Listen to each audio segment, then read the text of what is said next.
How to add privacy policy page to your Shopify store. Hey everyone, and welcome back to my YouTube channel. In this video, I will show you exactly how to do so.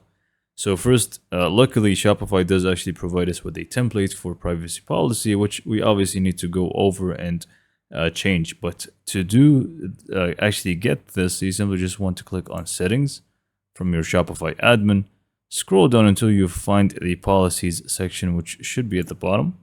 Click on that and you are going to be able to find privacy policy. So simply click on that as well. And you're just going to go ahead and go over the entire thing. And whatever you want to change, feel free to change it. But what I need you to do right now is just click on the top here and highlight the entire thing. So all of it like so.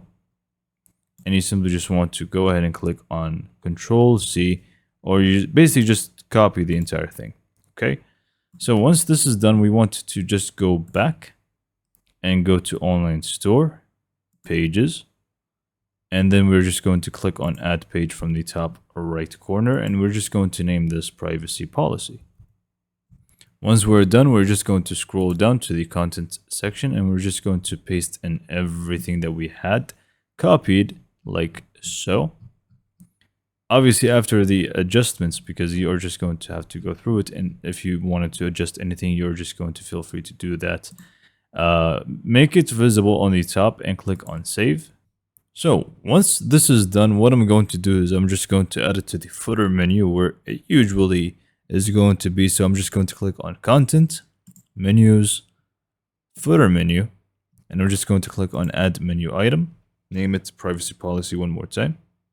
And then just click on the link tab and select pages and select the privacy policy one that we have just created and click on save. And that's pretty much all we need to do. So now we can just go to our online store, view it. And now if we just scroll down to the bottom, we should be able to find the footer menu and the privacy policy page. So that's pretty much it for this video. Hopefully you found it to be informative and helpful. And for more information, subscribe to my YouTube channel, and thank you for watching.